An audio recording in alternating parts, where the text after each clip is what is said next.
Brenden Daley. We've seen a lot of you. You've been in a lot of the videos, you've been in a lot of the interviews, but there's more that we know that the fans want to know. Tell us more about your story. What led you to become a Bismarck Buck?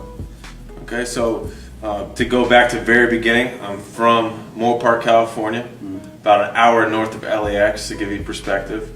Grew up there for 18 years. Got a twin brother. His name's Kyle. Shout out Kyle. Love you, baby.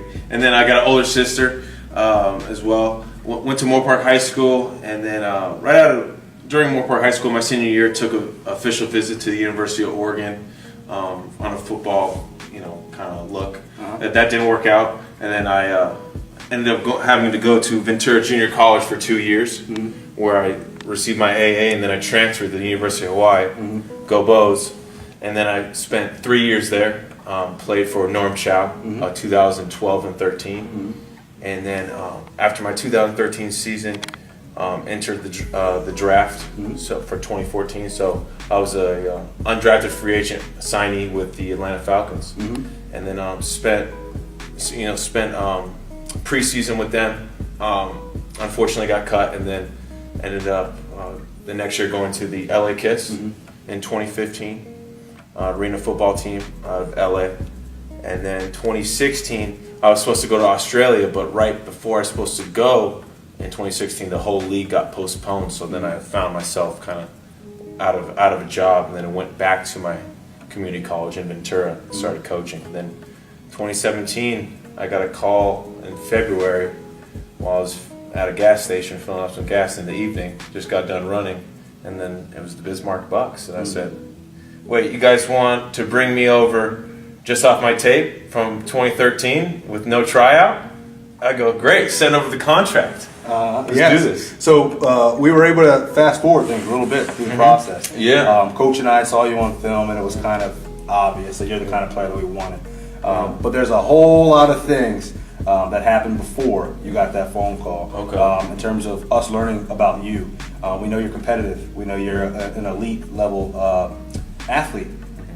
How did you get to that? So you're a twin brother. Are you younger or older? I'm 1 minute older. You're 1 minute older? Yeah, yesterday was actually my birthday. So I was born May 30th at 5:35 a.m. My brother was 5:36 a.m. Okay, so you being the big brother. Yeah, I came out 9 pounds, 7 ounces. My brother came out at 8 pounds. My mom is carrying around 17 pounds of baby. Love you, Mom. Right, so beast mode, yes, that's where it started. It started with Mom, right? Right. But there had to be some beast mode things going around the house, right? Right. So you being a big brother, by 1 minute, right, did you pick on him? Did he pick on you, or did it go both ways? It went both ways, but like I said, it was survival of the fittest from when we started in that womb, and I came out bigger. And, and it was him trying to catch up with me. Right. And then, but he can always dunk, though. I'll give him that. Since the 6th grade, he can dunk. But I went into the weight room in the 6th grade, and I never left. I never left the weight room or the football field. And that's when I just started. That's where it really started. Just falling in love with the grind from the 6th grade. Like kids going to the movies, I was in the gym. Kids, doing things like just messing around. But I always had a plan. I always had a notebook. I always had my big gallon, 1 gallon of water, and I was always on a routine.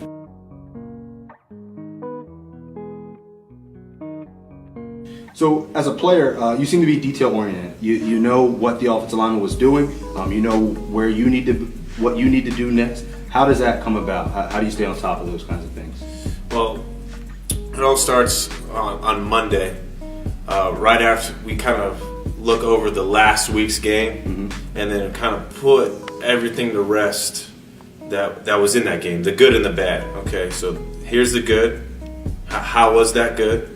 Now, what was the bad, and how do we make it better? And then on Tuesday is when we take our first look at the new opponent.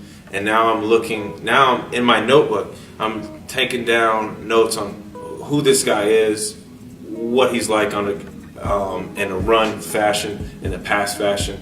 Does he like to use his hands? Does he like to, is he fast with his feet?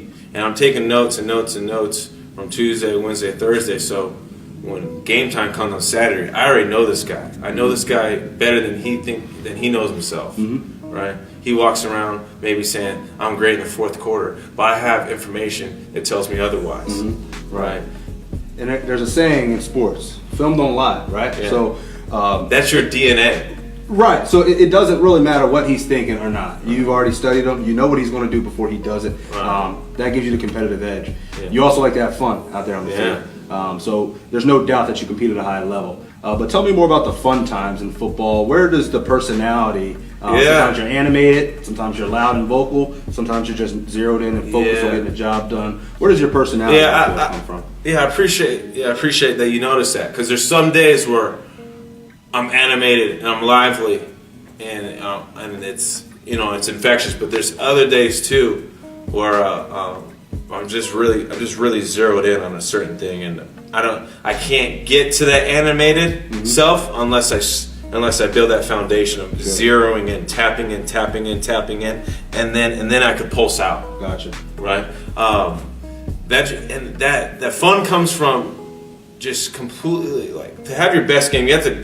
It's weird. You have to, like, let go.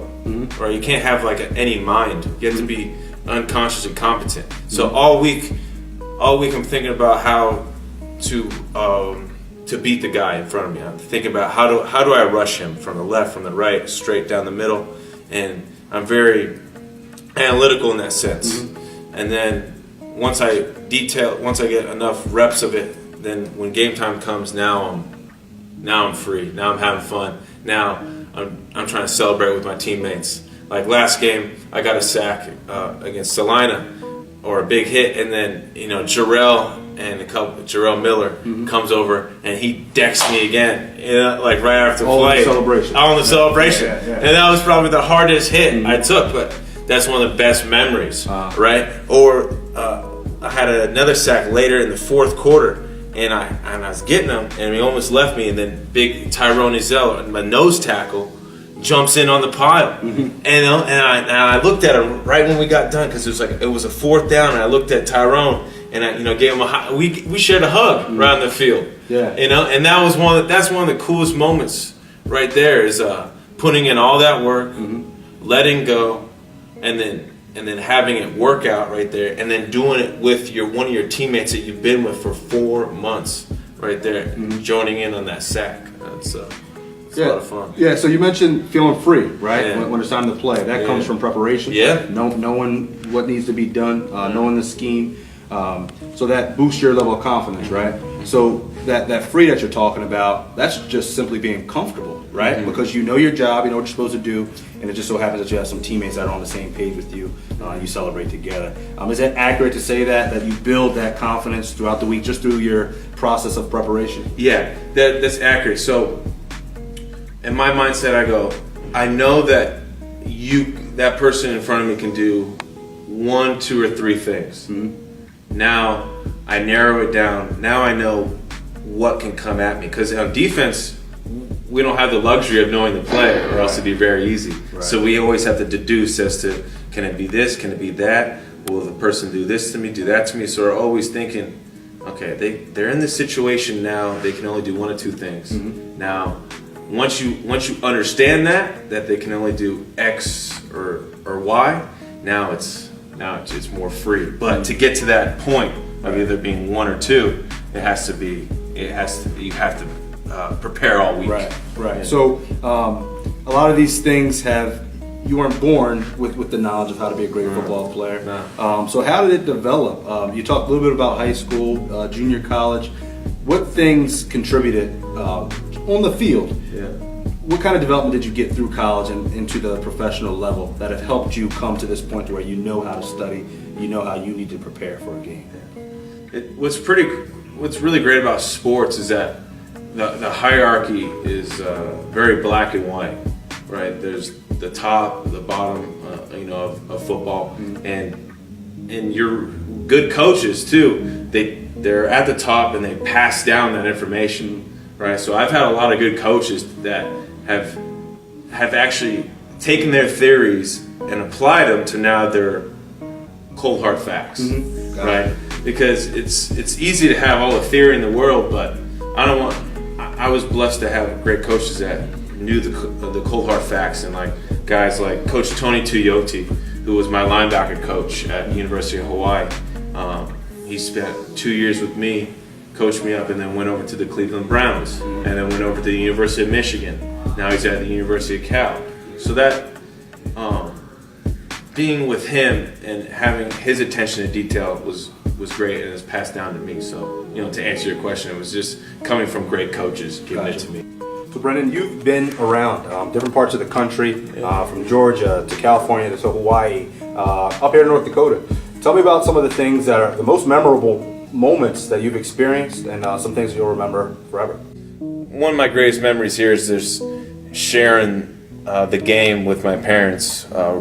Right after it's done here, they watch the bet communications at home, and right when the game's over, I call them and see how I did, because my dad would always give me, the cold hard facts of how I played, and my mom will always say I played great. So I just want to thank you, Mom. Thank you, Dad, for giving me stability so I could be unstable and chase my dream.